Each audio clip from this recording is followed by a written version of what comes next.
Welcome back to the Ben Shapiro Show. I'm Michael Knowles filling in. You can find me on Twitter at Michael J. Knowles. You can find me at the Michael Knowles Show podcast on Apple Podcasts, Spotify, YouTube, wherever you get your podcasts. And you can find my upcoming book, Speechless, Controlling Words, Controlling Minds, on Amazon. Now, McConnell is being asked, in 2024, if Trump is the nominee, would you support him? This comes as Liz Cheney, a kind of minor member of House leadership, says Trump should have no role in the future of the Republican Party, but that if Trump runs for president in 2024, he's going to win in a landslide. He's going to win at least the nomination in a landslide. Mitch McConnell has gone back and forth on Trump many, many times, and he has said that if Trump wins the nomination in 2024, he will support him. This is a big question. And Trump is actually just one part of it. He's kind of the representative of this question. But the question we're all debating is, what is the future of the Republican Party? And who better to help us answer that question than my pal, Charlie Kirk, who is the founder and leader of Turning Point USA, the largest and fastest growing student youth organization in the country, also host of The Charlie Kirk Show, also author of The MAGA Doctrine. So you might have some sense where Charlie might like to see the party go. Charlie, thank you for coming on. Thank you, Mike. Well, great to be here. So, Charlie, we've got CPAC launching this week down in Florida, the oasis of freedom, as Governor Ron DeSantis rightly calls it. This is a time when conservatives are hotly debating the future of the party, and the future of the party seems wide open. You had the incumbent president ousted after one term. He's a larger-than-life character who I think really shook things up in the Republican Party, broke away sort of some of the ossified old platitudes that we'd all been stuck with. And now we're left with this question, where do we go from here? So, Charlie, very simple question. Where do we go from here? Well, being in Florida right now, about to speak at CPAC, I think you bring up a great point that Florida is the land of freedom. But the question should be, how did that happen? So Ron DeSantis is obviously governor, but remember, Ron DeSantis was down double digits in the primary poll to the Bush-supported heir apparent Adam Putnam. But who got involved? Donald Trump got involved and endorsed Ron DeSantis. So now we have probably America's greatest governor alongside Kristi Noem, who's in power and making great decisions, large in part thanks to Donald Trump's involvement in his primary. So look, Liz Cheney, I think that her entire worldview is so incredibly flawed. She doesn't have much of a following. I'll be surprised if she survives a primary challenger in Wyoming or a primary challenge. And Liz Cheney represents a broken form of kind of the Republican Party of endless war and corporate deals and just not representing the American middle class and just kind of this boring insider deal, trading type, not trading, but just very swamp centric or Kingdom of Washington, D.C. centric. I think. But Charlie, what do you really think? Please tell us what you really feel. Oh, no, I mean, by the way, that's me being careful, Michael. Right, you have to understand that if you really want to hear what I have to think about Liz Cheney, you should listen to my podcast. But no, I mean, I think that everyone is really in fair agreement that the Liz Cheney chapter is just kind of ended. She doesn't have a constituency outside of corporate donors. She doesn't have supporters outside of the war industrial complex or the war machine. And so I think her time has kind of passed and she knows it. She's just bitter and angry. And the only reason she's still in Republican leadership is because she represents corporate donors and she's willing to do what they tell her to do. But look, I think the future of the party is actually really exciting. We are making great gains with Black and Hispanic voters. We are now representing the muscular class in the country for the first time ever, which is a phenomenal thing. People that work with their hands, not just open their laptop and stare at a screen all day long. That's the backbone of America. It always has been, and I believe it will continue to be. It's 105 million people strong that work with their hands for a living, and Republicans are winning them by double digits. I think we can expand those margins. And I think the Democrats are inevitably going to disenfranchise and isolate kind of common sense Americans around kind of what your upcoming book is about, cancellation of speech, the imposition of woke ideology. And so there will be this moment where kind of people that still want to exist in this beautiful country are going to say, so what political options do we have?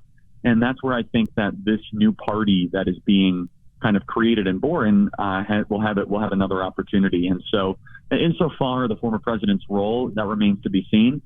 He's going to have an active role. I met with him yesterday at Mar-a-Lago. Anyone who thinks he's just going to kind of be a spectator is just fooling themselves. And so the question is, how can his role be the most positive and the most favorable for our country? And I think that is selecting more people like Ron DeSantis, getting involved where possible. If he decides to run again, we'll see. That's a long way out. But I think that he could end up being the most powerful former president in American history insofar of shaping an American political party for the betterment of our great nation. You know, I don't want to defend Liz Cheney. I actually have no intention of defending Liz Cheney whatsoever. But I do want to make the observation that while I think you're probably right, the base of the Republican Party is not too hot on Liz Cheney, she and other people who are more moderate or more liberal, like Mitt Romney or some of the other more squishy people in the party, they do have some constituency somewhere. You know, they have had some play in the Republican Party going all the way back to the Rockefeller Republicans. You know, this is not a new issue. This has gone on for decades and decades. And so I do fear if you totally alienate those guys from the Republican Party, then we don't have a governing coalition. But likewise, I fear if you give the reins of the Republican Party over to the liberal wing of it again, then what are we even fighting for? You know, then we're just going to get squishy policy and basically rolling over for Democrats. So I agree with you. I want the party to become much more serious, much more focused on the real tangible problems of working Americans and specifically of families and of defending the American country and the American nation, not just sort of abstract and international ideas. But the question then becomes a tactical one. How do you do it? I mean, it just seems like the party is so fractured, and the people such as us who liked Trump, you know, we seem to be, I don't know, in a real tense moment with the people who were so vociferously anti-Trump. And Trump does really seem to be the symbol of this whole battle. Yeah, and look, I mean, I'm not going out of my way to isolate Liz Cheney at every moment, but insofar that she says that the former president should have no role in the party, what party is she talking about? She's talking about the corporate cocktail party that she attends to go collect checks every week. You know what I'm saying? Like, what do you... And so, look, I believe in building broad-based coalitions. I've been a defender of Susan Collins because she represents a blue state. Yep. She votes when we need her on judges, and she'll vote for the Senate Majority Leader. But I also, my criticism goes less towards Susan Collins and more towards people that are in red states, like former Senator Jeff Flake, that just completely just changes something that they aren't. So look, I think that I'm not one of those people that thinks that we should be in perpetual conflict in the Republican Party. I think we can actually have a moment where we build a broad-based coalition. But here's the thing. There will be a hierarchy of decisions. Yeah. And so at the top of that hierarchy, are we going to have the corporate class, or are we going to have this very new and exciting movement that really isn't sure how to articulate their policies? I tried to write a book on it, and I think I did okay. But you did. It sold very well, and I encourage people to go check it out. The point I think is we're still trying to figure it out, because I think you articulated it really well, where we want to represent families, not these abstract internationalist schemes and goals. So I think a combination of all these kind of this instinct with data and evidence, anti-woke ideology with American values, you kind of blend that all together. I think you have something that's really, really compelling. But I can tell you what's not compelling, Michael, is just saying that we should be in Afghanistan for the next 100 years, saying that TPP is the most wonderful thing, you know, that we ever did, you know, saying that we are going to continue to feed the war machine. I just don't think that's exciting when American population is going down. We're on the verge of a population collapse, where the college scam and the college cartel are bankrupting American families, where kids are borrowing money they don't have to study things that don't matter, find jobs that don't exist. I think that this kind of anti-institutional, pro-family, back to traditional values, which I know you believe in, and so does Ben, and you guys articulate it better than anyone else. I think that there's something there, and I think we're going to kind of figure it out as we go.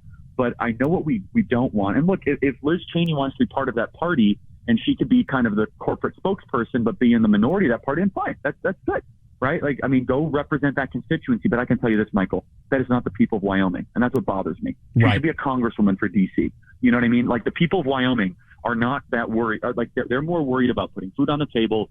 And can I afford to have another child? And the answer is probably no. What are we doing to actually stop partial birth abortions? Why is the Equality Act passing? Stuff like that is what people in Cody, Wyoming, and, you know, in Laramie, Wyoming are worried about, not the other stuff. But I think that I'm all for building that coalition. It's just a matter of how we do it and who's actually making the decisions. And who's making the decisions. I'm so glad, too, you bring up this point about babies, the babies of it all. I mean, we literally have a dying country at the moment because we're not replacing ourselves. Our birth rate is below replacement. You know, there was a great headline that came out. Some misguided people were celebrating it because they said the divorce rate is hitting all-time lows. And I said, well, that would be a good thing, except that The marriage rate is also hitting all-time lows. So people simply aren't getting married. Yeah. They're not forming families. And part of this, look, obviously culture plays a role in this, private institutions play a role in this, but part of this is the way that we have ordered our public policy for decades that has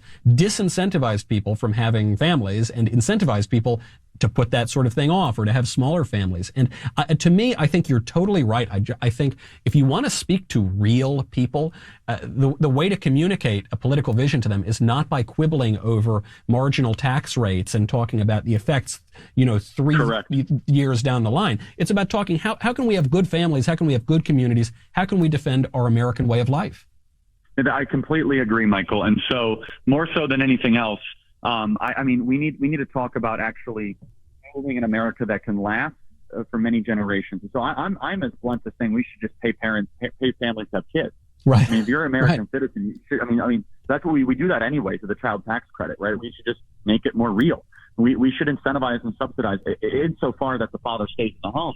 How do we reduce fatherlessness? This is stuff that really resonates.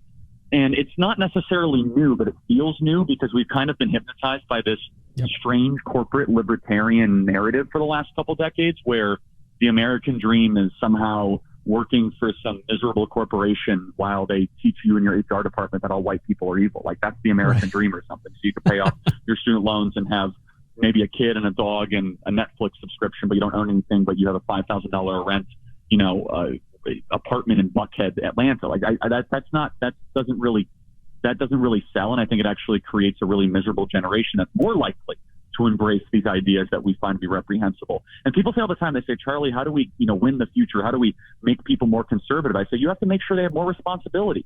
I mean, if you want to win the future, reduce college enrollment, double the homeschooling population, and have people get married earlier and have lots of children. That's how you win the future. Absolutely right. And it's funny because I sometimes call this old vision, I say it's sort of corporate libertarian, as you've said. It almost to me feels unfair to libertarians. This vision, this kind of incoherent political vision we've had for the past couple of decades, to me it's just corrupt. It's just corrupt. It's missing the point of, it's not really conserving very much. And I have to tell you, I agree that it's tricky right now because we're trying to figure out what the future is going to be. But I love it. I love that we've got these both new ideas and kind of old ideas that are coming up again.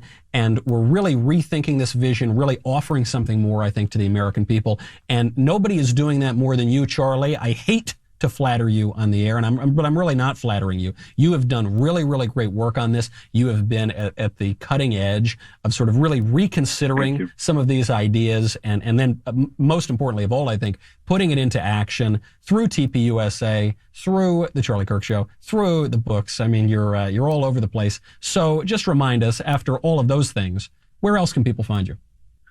Yeah, they can. Thank you, Michael, for saying that. They could check out the Charlie Kirk Show podcast, which we'll have you on very soon to promote your upcoming book. They can go to ttusa.com to get involved. And look, it's an exciting time. It's easy to be depressed, but with that comes a huge opportunity. And I think we're going to win and win big. I really believe it, Michael. If we do a couple things correct, the left is espousing an ideology that's so unpopular, it's irrational, and it will be defeated. It's just a matter of what's going to replace it. What's going to replace it and how soon can we do it? That is Charlie Kirk. I'm Michael Knowles, filling in for the Ben Shapiro Show. Do not go anywhere. Do not dare touch that radio dial.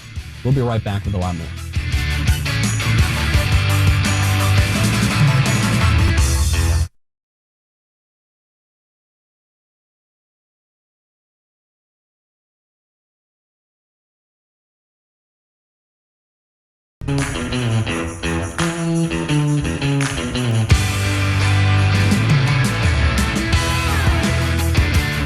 Welcome back to the Ben Shapiro Show. I'm Michael Knowles, filling in.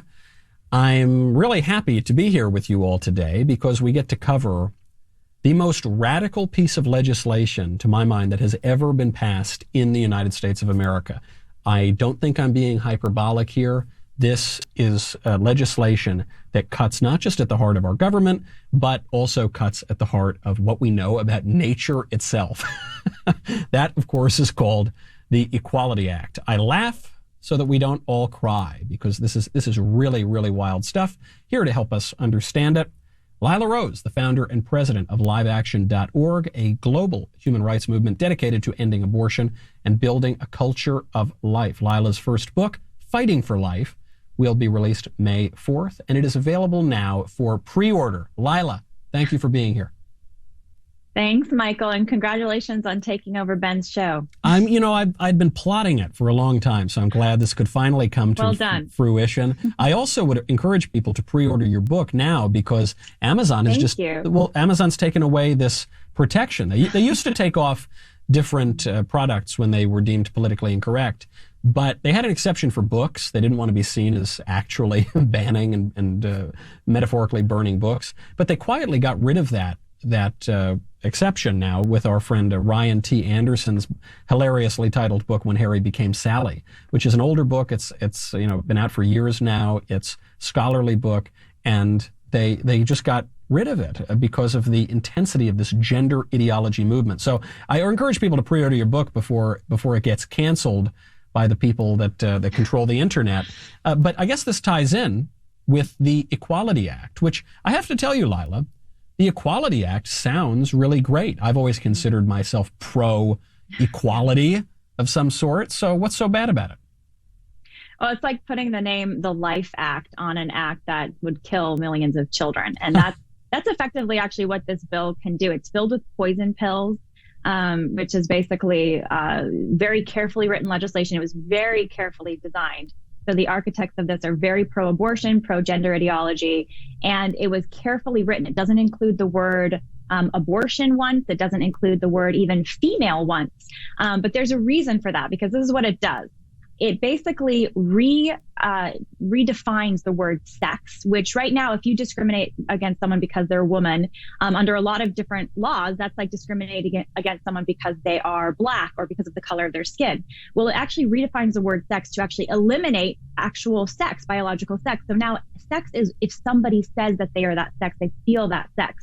So this would mean on the front end, this would mean that women, female only spaces, whether it's female sports teams or female bathrooms or female even support groups that talk about, sexual abuse survival, these places can now be joined by anybody who says that they identify as female, which includes biological males.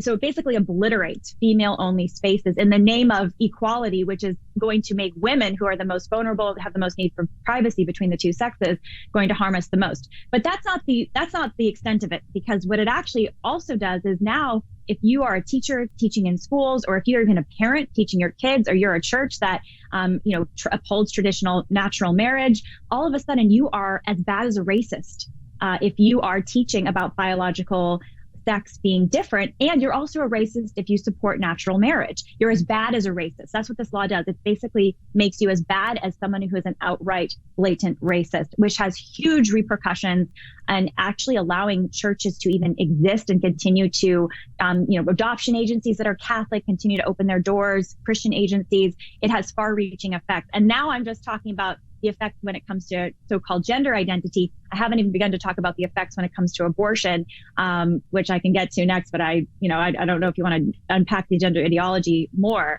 On the abortion front, Michael, it's crazy because it doesn't mention the word abortion, but it does talk about pregnancy and related medical conditions, which in case law includes abortion. So now if you discriminate against someone based on pregnancies related medical conditions, meaning they're seeking of abortion, you're also as bad as a racist. So what this means is if you are a doctor or a nurse and a patient comes to you and asks for an abortion, if you deny performing that abortion or helping that patient have an abortion, kill a human, kill a preborn child, then you are basically discriminating against them under law, and it's illegal. So this not only affects doctors, nurses, hospitals, it also affects dramatically taxpayer funding for abortion. Because now, despite the fact that we have a Hyde Amendment, which technically prevents abortion from being funded by federal dollars, directly reimbursed for it, now if you are the federal government and you're not giving somebody this pregnancy-related medical condition healthcare of abortion, then you as the federal government could also be seen as discriminatory. And the lawsuit opportunity is huge for them to say, no, this is our right to have an abortion and the government to pay for it. So this is so far reaching. Like you said, we've never seen legislation this dramatic, and it's done in an incredibly deceptive way as the Equality Act, when it's really the Inequality Act for women, for children, for medical professionals, for churches and people of faith, for people of reason, right. And of course for children in the womb. Right. This, as you point out here, this redefinition of sex to be gender identity or sexual orientation, there's this idea, I think, that we're making it more inclusive, but we're not. Right. You can't make finite things infinitely inclusive. If you protect so-called gender identity, you necessarily eliminate the protection for sex. If you have certain protections for women, you're granting the premise that there is such a thing as a woman that is different than a man. If you enshrine a protection for gender identity, you necessarily say there is no such thing as a woman. A man can be a woman can become a man. There's so much more to say about this. I didn't even want to cut you off because this, I think, is the most poisonous legislation that we have ever seen in this country. And we've only scratched the surface. I think you've done a great job of giving people an overview. Conservatives need to do everything they can to stop the passage of the so-called Equality Act. Lila Rose, go check her out everywhere, liveaction.org. Her book is available for pre-order. Lila, thank you for being here. We'll be right back. Thanks, Michael.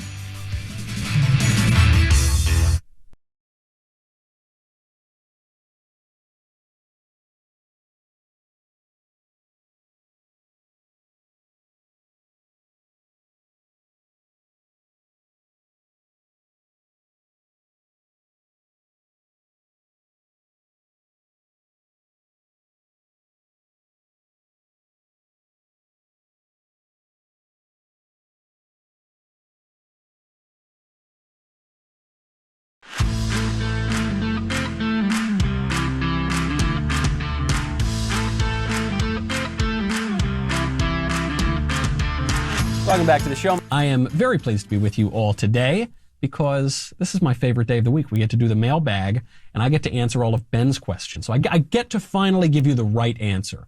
You know, Ben, he mostly gives the right answer, but now I get to give my views on questions asked of Ben. So first question comes from Alan. Alan says, love everything y'all do. I was listening to Backstage the other day, and I heard Ben saying that he believed that Darwin's evolution theory, which I believe is true, concedes religion.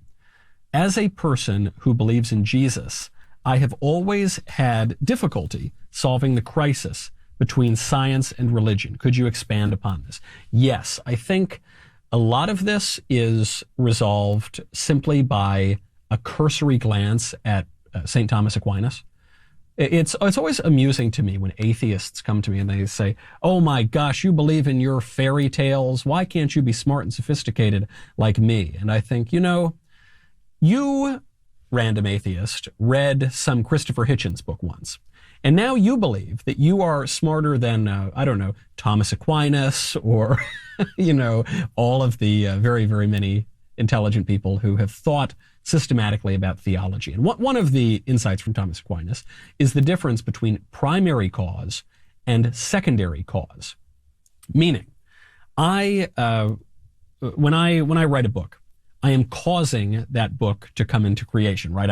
I am literally, very tangibly writing the words down on the paper. In the case of my first book, Reasons to Vote for Democrats, I'm not writing any words down on the paper. But generally speaking, when you write a book, that's what you do.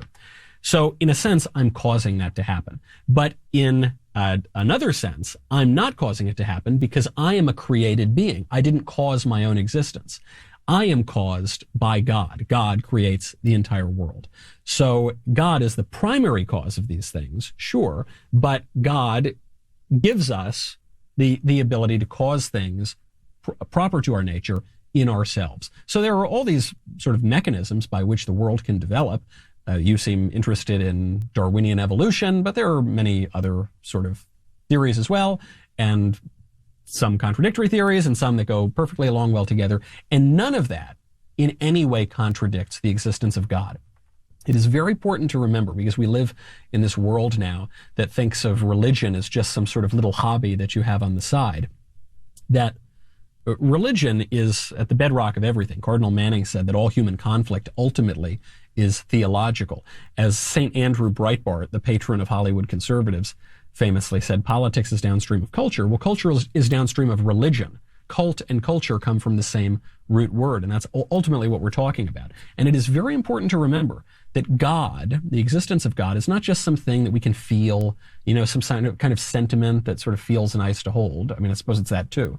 But God, who is the source and end of all things, can be known with certainty from the consideration of created things by the natural power of human reason. In other words, reading the Bible tells us quite a lot about God, and I would encourage you to do it.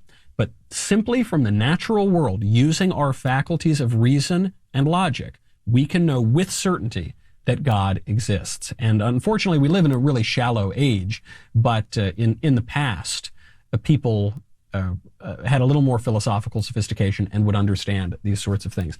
I hope that helps to resolve your question between science and religion. From James, do you think censorship by completely private social media companies ought to be illegal? Yes, sort of.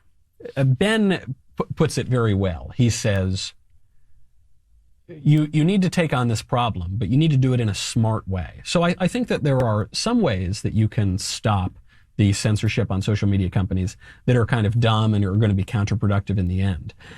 But just because there are dumb strategies doesn't mean we don't need to take on the problem. A handful of oligarch billionaires in Silicon Valley control the flow of information around the internet.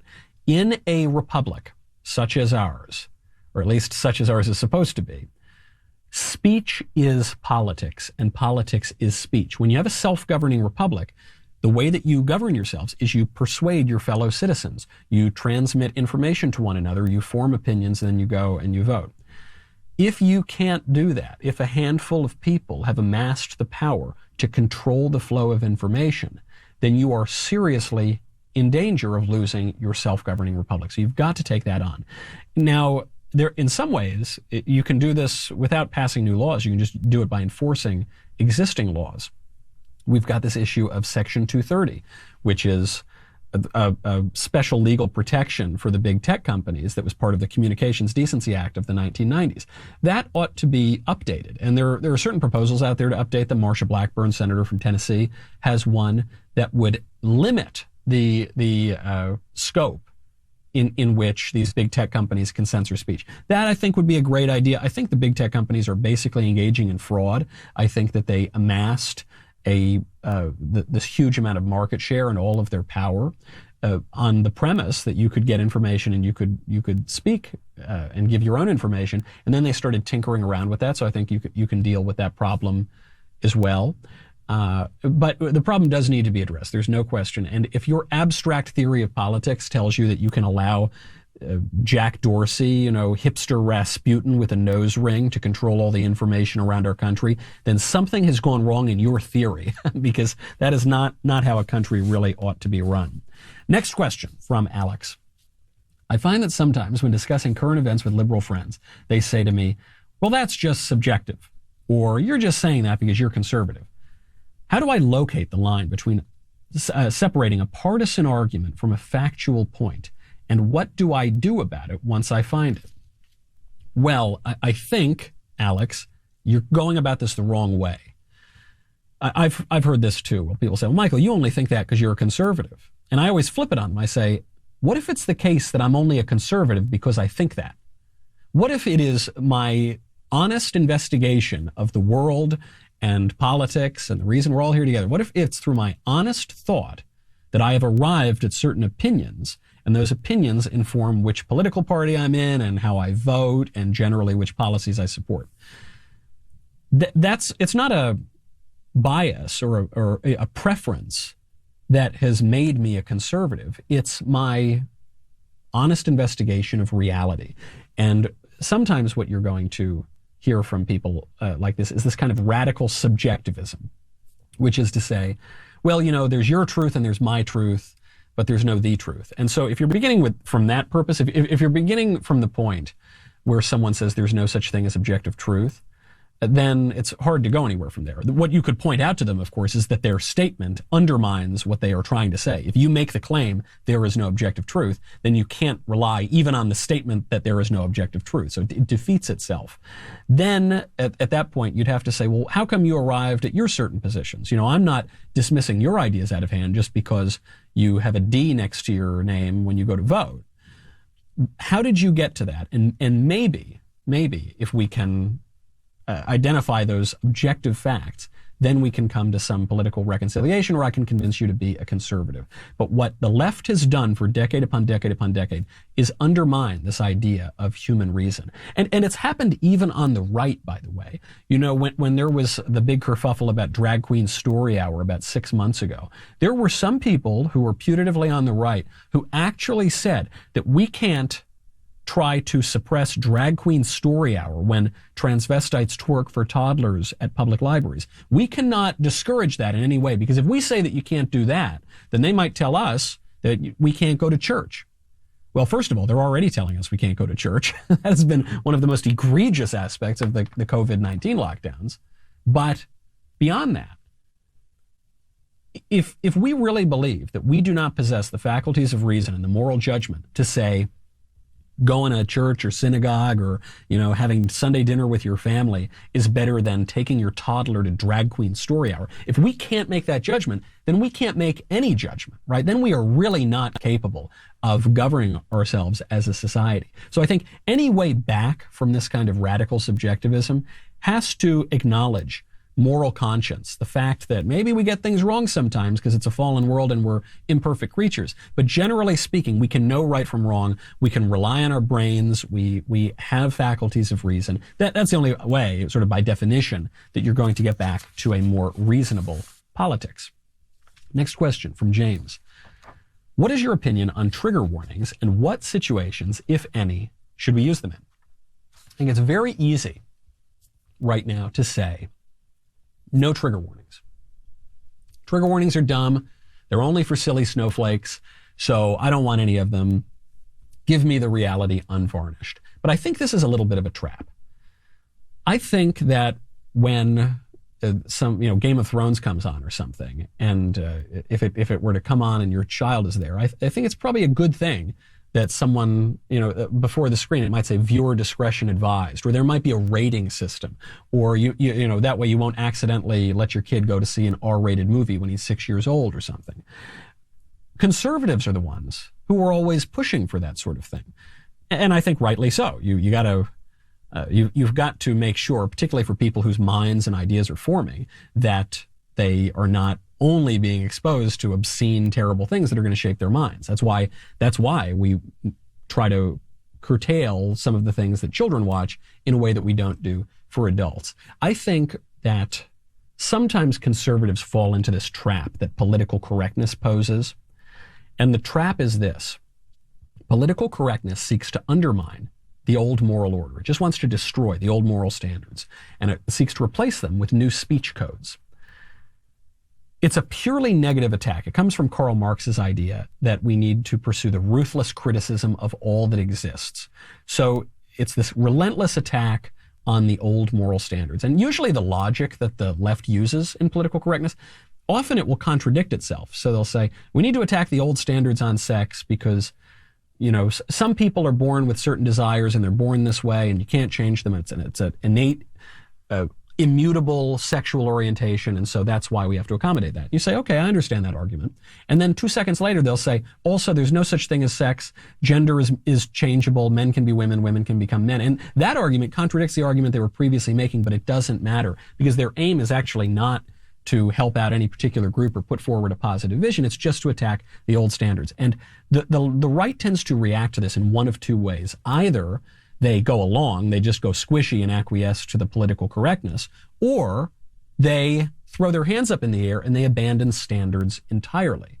So they'll say things like, I don't think there should be any trigger warnings. I don't think there should be any sort of moral standards. I think we should allow all speech, even speech that traditionally in America was illegal from the very beginning. You think in particular of legal prohibitions on obscenity. I think that's a trap because either way, the left wins, right? Either way, if you acquiesce, they get to destroy the old standards. And if you throw your hands up and abandon standards entirely, they win as well. This is actually the thesis of my book that's coming out in June. It's probably going to be canceled by Amazon before the book even comes out, but you can pre-order it right now. It's Speechless: Controlling Words, Controlling Minds. I think the fact that we have lost our sense of standards is really the issue here. It's why every way that we think that we're fighting political correctness, it always seems that we just keep losing ground. Next question from Aaron. Quick question, Michael. If Manchin were to switch to the Republican Party, would that automatically make McConnell the majority leader and flip all the committee leaders back to Republicans? Has there ever been a situation such as this in our history? Man, wouldn't that be great? I got to tell you, I'm not holding my breath for that. To my knowledge, this has never happened in American history. And I think I would know about it if it had. That would be pretty dramatic. The way typically that the majority switches back and forth is through elections. But I don't see any reason why Manchin would do it now. Manchin and Sinema, also, two Democrats, are much more conservative than the other members of their party. But there's really no incentive for them to join the Republican Party. If they join the Republican Party, they're just another couple Republican senators in a Republican majority. But if they remain Democrats, they become the most important people in the Senate. They are the votes that everyone's got to try to get. They get much more leverage. They can get more concessions for their own constituents. So Joe Manchin, I hope he stands firm on some of the more radical proposals, but I'm not so sure that he would switch over. I think he wants to keep his power. We got to take a quick break. I'm Michael Knowles, filling in for the Ben Shapiro Show. Don't go anywhere. We'll be right back.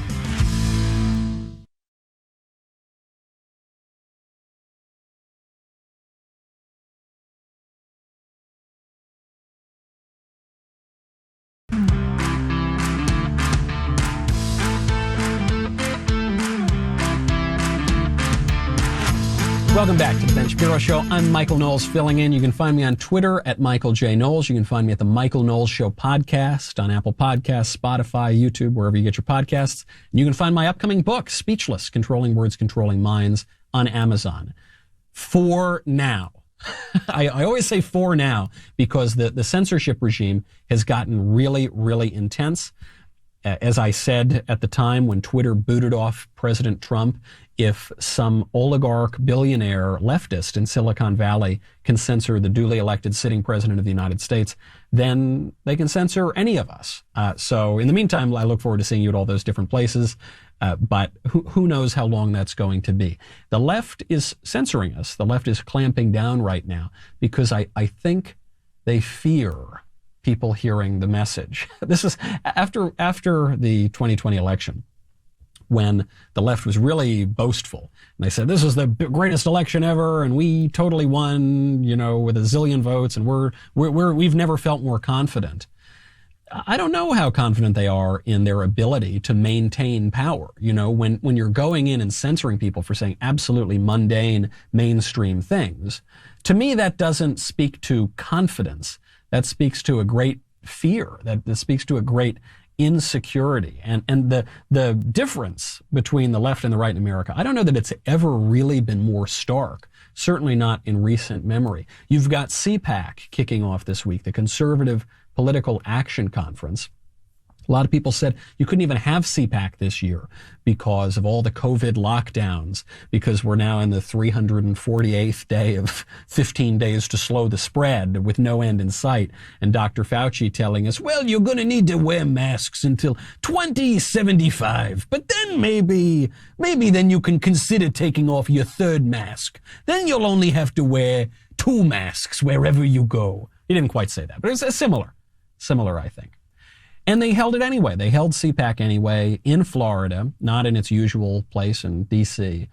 This in large part because Ron DeSantis, probably the best governor in America, has opened the state up, and the state is doing very, very well. And I think he's shown the corruption of so many of these politicians who are pursuing COVID policies that are really just about amassing power. How is it that the consequences of COVID in Florida and California are basically the same? Florida's been open for months and months. You can do basically whatever you want there. California still has draconian lockdowns those lockdowns don't seem to have put it in a better position than Florida. And then when you consider that Florida has such an aging population, a population of a certain age, as we say, it becomes even more impressive. So Ron DeSantis kicks off CPAC, describing his state, as a consequence of his policies, as an oasis of freedom. We are an oasis of freedom in a nation that's suffering in many parts of the country under the yoke of oppressive lockdowns. We look around in other parts of our country, and in far too many places we see schools closed, businesses shuttered, and lives destroyed. And while so many governors over the last year had kept locking people down, Florida lifted people up. Florida is leading in protecting our vulnerable residents, saving the economy, and safeguarding the freedom of our people.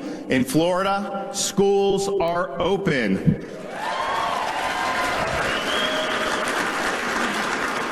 Every Floridian has a right to earn a living, and all businesses have a right to operate. Yeah! Yes! Oh, man. I wasn't even in the audience, and I just want to start cheering for that. That is really, really important stuff. And it has generated a lot of talk that Ron DeSantis could be a good presidential nominee in 2024. It's amazing that we're in 2021. We just finished contesting this election, and already people are talking about 2024. Well, a lot of what CPAC is doing right now, a lot of what conservatives in general are doing is we're trying to debate what is going to be the future of the Republican Party. And usually those debates take the form of, are we going to cut taxes a lot or only cut taxes a good amount? Are we going to deregulate a lot or are we only going to deregulate a little? And those are important conversations. I despise taxes as much as anybody else, and I don't want there to be onerous regulation. But there are bigger questions to be debating here. Questions like immigration, questions like the form of our government, whether we're going to let some technocrats in lab coats take away all our freedom for an indefinite amount of time, or whether we're not going to do that. Questions about our role to the rest of the world, questions about how we're going to conduct trade, questions about the party's relationship to working Americans rather than just Wall Street. When I was growing up, the Republican Party was considered the class of plutocrats and big business and Wall Street and all this. Now, it's simply a fact that we're not. It's simply a fact that the Democrats are the class of Wall Street and of big business. Just look at any training session by a company like Coca-Cola or anyone else. They're spouting leftist ideas. Wall Street supporting leftist candidates very often. So what is the future of the Republican Party? I think there are a lot of very exciting conversations that are going on right now. I think DeSantis is in many ways helping to lead this, but there are a lot of other people doing that as well. People in the Senate, people who are former presidents for that matter, a lot of other people in the media. And I just think it's something really that we can look forward to, even as we're dealing with this political dismay right now, all this terrible legislation coming out from Joe Biden. We've got to look to the future. The left is really, really good at planning ahead and looking to the future. And I think that's obviously what conservatives are doing this week. And it's a process that we got to keep up for a couple of years, hopefully into 2022, hopefully then into 2024. Until then, I'm Michael Knowles. This is The Ben Shapiro Show. See you next time.